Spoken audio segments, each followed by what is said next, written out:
E aí, meus amigos, revisão PGE, tudo certo? Vamos para mais um tópico aqui dentro de licitações, dessa vez para falar dos princípios que regem as licitações. A maioria dos princípios vale tanto para 8666 quanto para 14.133. Quando eu chegar num princípio que tiver aplicabilidade só para a nova lei, eu vou avisar você, ok? Vamos lá. Primeiro, está escrito no artigo 3º da Lei 8666. A licitação destina-se a garantir a observância do princípio constitucional da isonomia, a seleção da proposta mais vantajosa para a administração e a promoção do desenvolvimento nacional sustentável e será processada e julgada em estrita conformidade com os princípios básicos da legalidade, impessoalidade, moralidade, igualdade, publicidade, probidade administrativa, vinculação ao instrumento convocatório, julgamento objetivo e dos que lhes forem correlatos. A maioria desses princípios nós já estudamos na aula de regime jurídico administrativo, tá? Então nós não vamos voltar neles aqui. Nós só vamos falar de aspectos que sejam específicos para licitações, tá? E aí olha só, a Lei 14.133 apresenta um rol de princípios muito parecidos. Vamos ler aqui também, vale a pena. Olha só, princípios da legalidade, impessoalidade, moralidade, publicidade e eficiência. Aqui é o LIMP, né? Que está lá no artigo 37, no caput do artigo 37 da Constituição Federal, só repetiu. Interesse público, probidade administrativa, igualdade, planejamento. Princípio do planejamento é uma novidade da Lei 14.133, vamos abordar aqui nesse bloco ainda. Transparência, eficácia, segregação de funções. É um novo princípio também da 14.133, que na verdade é uma positivação legislativa daquilo que o TCU já determinava. Mas a gente vai chegar lá. Motivação, vinculação ao edital, julgamento objetivo, segurança jurídica, razoabilidade, competitividade, proporcionalidade, celeridade. Celeridade também é um princípio novo enquanto aplicação para as leis de licitações, tá? Esse princípio da celeridade, ele não é novo porque ele já está lá no artigo 5º da Constituição, por força da emenda constitucional 45, né? Que colocou lá a celeridade processual para processos administrativos e judiciais. Quando você fala processo administrativo, você inclui o processo licitatório, tá? Então, a licitação já deveria ser célere, mesmo antes da Lei 14.133, mas a lei veio reforçar isso. Tudo bem. Vamos lá. Probidade e moralidade administrativa. Vamos ver alguns aspectos relevantes para licitações, tá? Lembrando que o nosso curso tem uma aula específica de improbidade administrativa. Então, claro, nós não vamos entrar nos assuntos de improbidade aqui, tá? Olha só. Acórdão do TCU. Mesmo não havendo expressa previsão legal nesse sentido, foi declarada ilegítima e imoral a contratação de parentes dos gestores públicos por empresas terceirizadoras de mão de obra para o Estado. Era um caso muito específico de nepotismo aqui, tá? O que acontece? O nepotismo, conforme a súmula do STF, ele ocorre quando vai ocupar um cargo ou função pública. Agora, um emprego de uma empresa terceirizada não é nepotismo, a princípio, pelo menos não perante a súmula. O TCU, nesse julgado já bem antigo, mas ainda válido, falou que sim, não pode até não ter o nome de nepotismo, mas é obviamente imoral, tá? Então, se o Tribunal de Justiça terceiriza o serviço de segurança, essa empresa terceirizadora não pode contratar o primo do desembargador para ser um administrador da empresa. Não pode, seria um caso vedado aqui, ok? Mais uma. A proibição de contratação com o município dos parentes, afins ou consanguíneos do prefeito, do vice-prefeito, dos vereadores e dos ocupantes de cargos em comissão ou função de confiança, bem como dos servidores e empregados públicos municipais, até 6 meses após o fim do exercício das respectivas funções, é norma que evidentemente homenageia os princípios da impessoalidade e da moralidade administrativa. Nesse caso, nós tivemos uma lei municipal que estabeleceu uma espécie de quarentena. Falou, olha, até 6 meses depois que você rompe seu vínculo funcional com o Estado, você não pode contratar com o Estado através de um procedimento licitatório.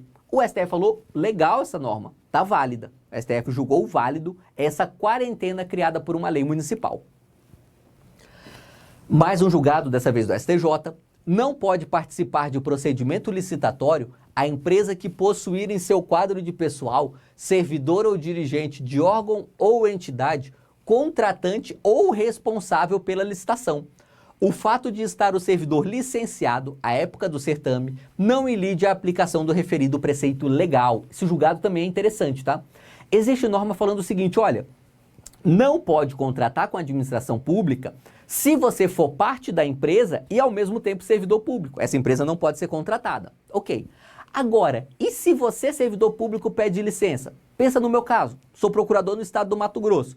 Imagine que eu peça licença do meu cargo de procurador e participe de uma licitação com o estado do Mato Grosso para fornecer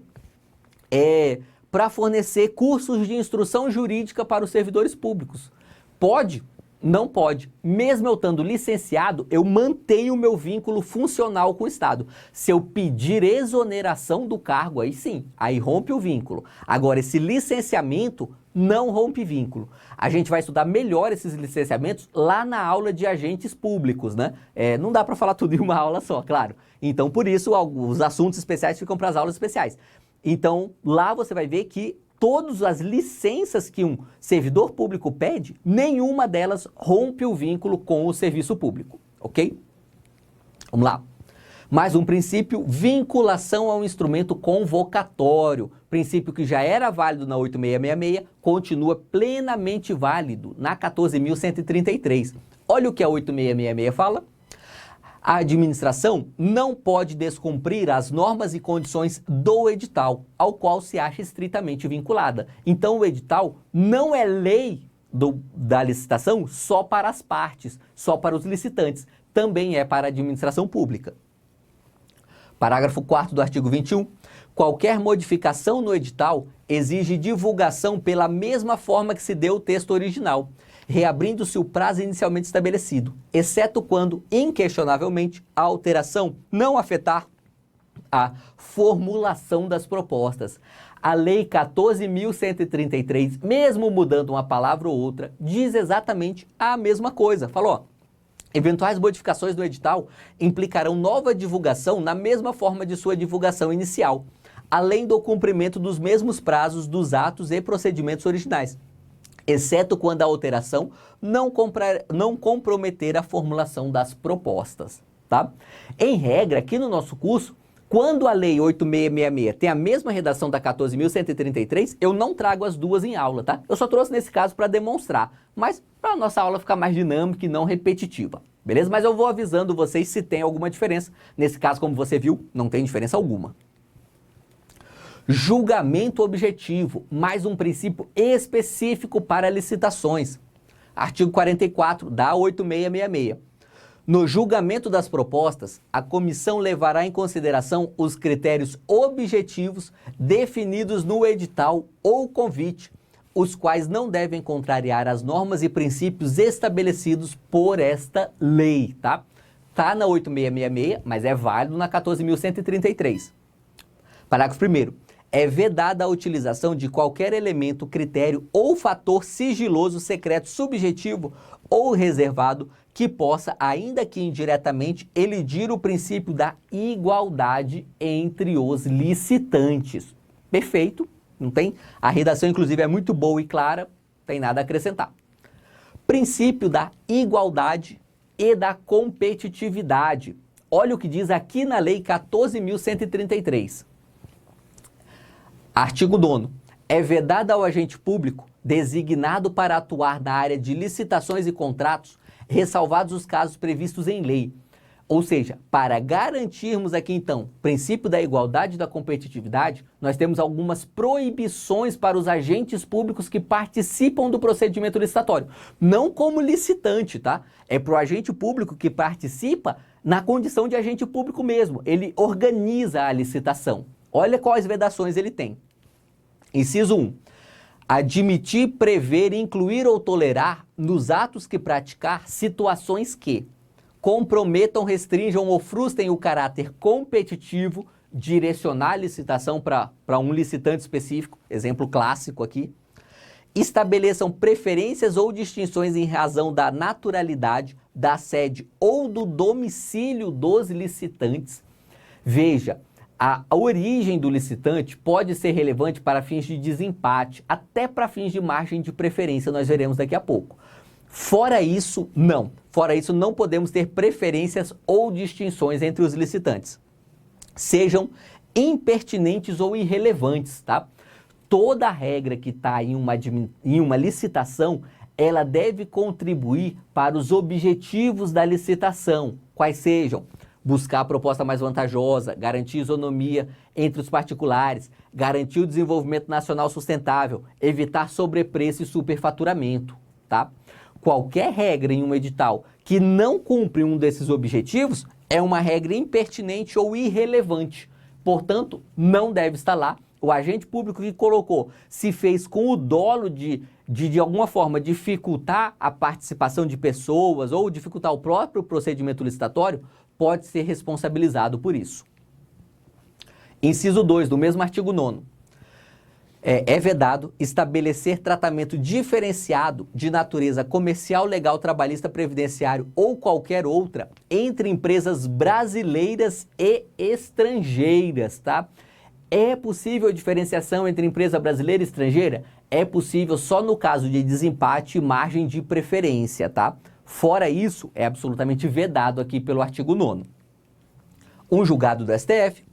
É inconstitucional a lei estadual que estabeleça como condição de acesso à licitação pública para aquisição de bens ou serviços que a empresa licitante tenha fábrica ou sede no estado membro. Esse caso ocorreu no Paraná, tá?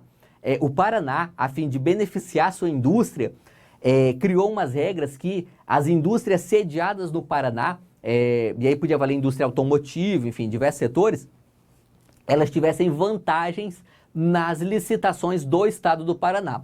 O STF falou que é inconstitucional, ok?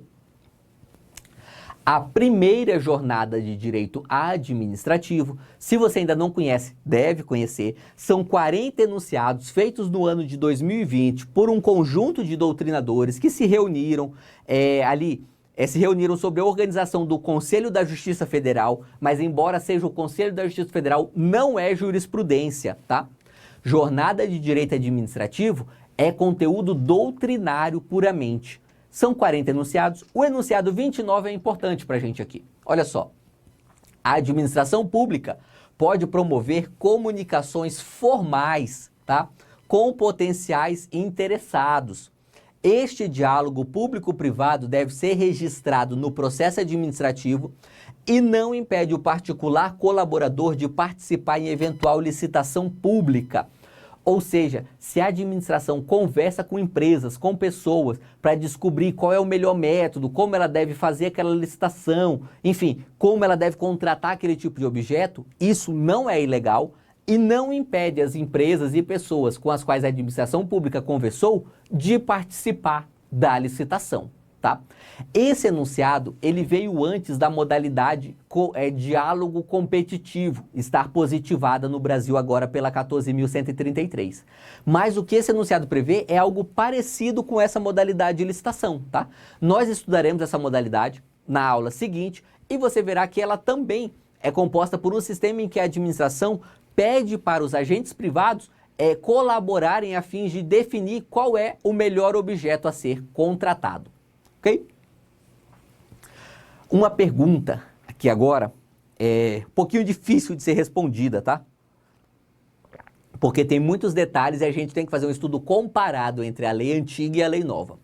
É o seguinte, é possível o estabelecimento de margem de preferência? Primeiro, o que seria margem de preferência, né? Margem de preferência é quando o edital de licitação fala assim, olha, se o preço dessas pessoas aqui que eu dou preferência for até 5% maior que o preço desses que eu não dou preferência, eu contrato quem tem a preferência, mesmo pagando mais, tá? Por quê? Porque aí vai ter alguma razão de interesse público para isso. Vamos ver quando essa margem de preferência pode ocorrer. Olha o que diz na Lei 8666, o artigo 3º, parágrafo 5º. Nos processos de licitação, poderá ser estabelecida margem de preferência para: produtos manufaturados e para serviços nacionais que atendam a normas técnicas brasileiras, bens e serviços produzidos ou prestados por empresas que comprovem cumprimento de reserva de cargos previstos em lei para pessoa com deficiência ou para reabilitado da Previdência Social e que atendam às regras de acessibilidade previstos na legislação. Ok? Parágrafo 6º. A margem de preferência de que trata o parágrafo 5º será estabelecido com base em estudos revistos periodicamente em prazo não superior a 5 anos, que levem em consideração geração de emprego e renda, efeito na arrecadação de tributos. Veja, essas são as razões de interesse público pelo qual se pode dar uma margem de preferência. Por isso que nós temos, por exemplo, margem de preferência para pequenas e microempresas. Por quê? Porque elas geram mais emprego e renda, em regra, né? Desenvolvimento e inovação tecnológica realizados no país, custo adicional dos produtos e serviços e suas revisões, análise retrospectiva de resultados. Ou seja, quando esse regulamento aqui, que estabeleceu a margem de preferência, for ser revisado nessa periodicidade máxima de 5 anos, vamos avaliar quais efeitos teve essa regra até agora, retrospectivamente. Ok? E aí, olha só então, é definida pelo Poder Executivo Federal, é fundamentada em estudos revistos periodicamente por prazo não superior a 5 anos e a capacidade de produção não pode ser inferior à capacidade demandada.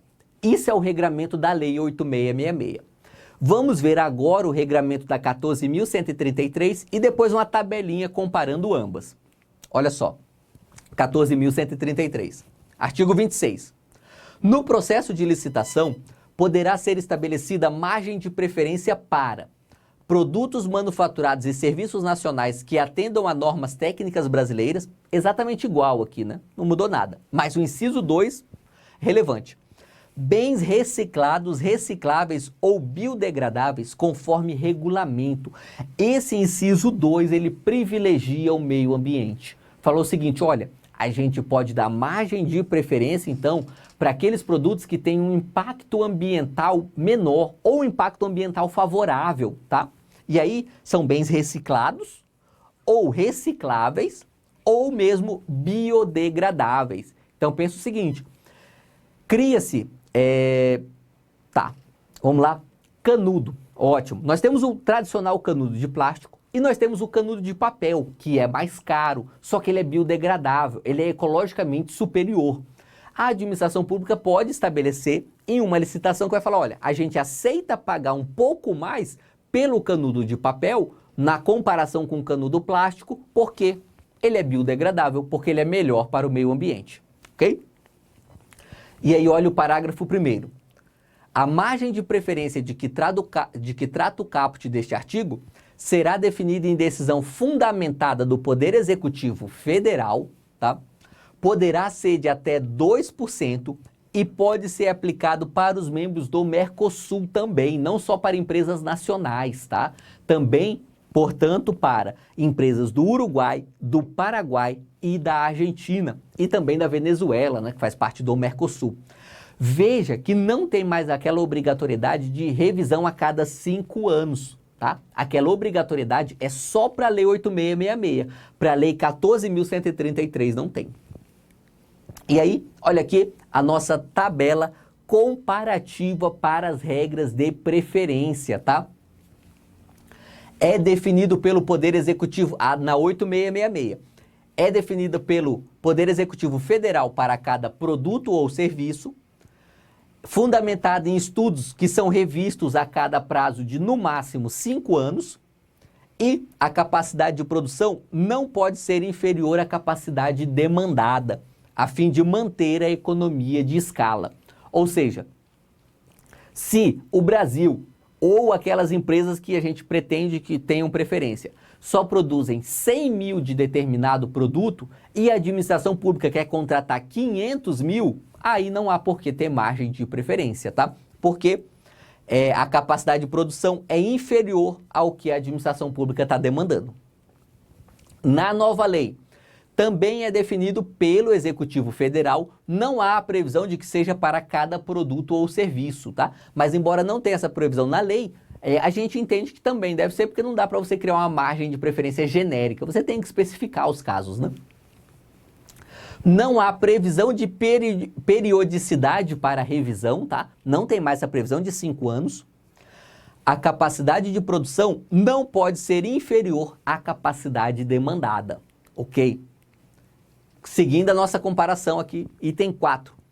A margem de preferência adicional para bens e serviços resultantes de desenvolvimento e inovação tecnológica realizadas no país, tá? Então, quando nós temos uma inovação tecnológica no país, pode criar uma margem adicional.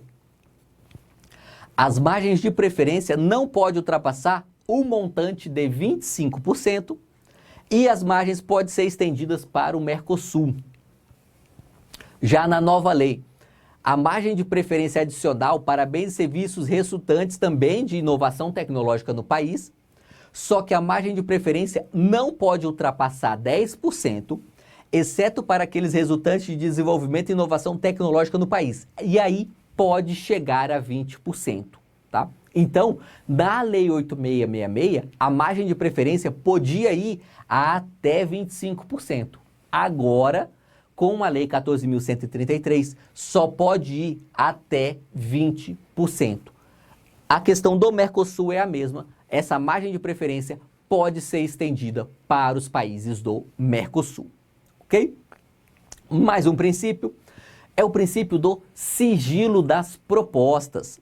E aí, olha só, Lei 8666, artigo 3º, parágrafo 3º, a licitação não será sigilosa, sendo públicos e acessíveis ao público os atos do seu procedimento, salvo quanto ao conteúdo das propostas, tá? O que faz todo sentido, né? Veja, as propostas feitas pelos licitantes, essas são a princípio sigilosas. E é só no momento em que vai abrir os envelopes da proposta é que os outros licitantes sabem a proposta de cada um, tá? A ideia é que não essas propostas sejam secretas para que cada um dê o seu menor preço mesmo, sabe? Independentemente de saber quanto o outro está cobrando, ok? Mas esse é o único momento da licitação que será sigiloso. Nos demais momentos, a licitação ela é pública, tá? Na nova lei de licitações, nós temos mais um momento que pode ser sigiloso, que é a fase do orçamento, tá?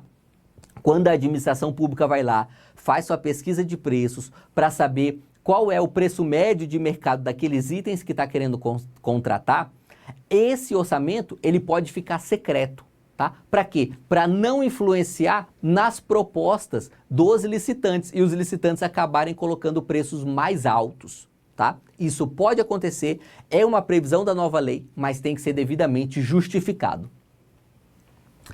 O Código Penal, aqui eu só trazer um tipo penal para você para demonstrar a importância aqui do sigilo da proposta, ele tem um tipo penal específico para quem descumpre isso. Olha só, artigo 337J.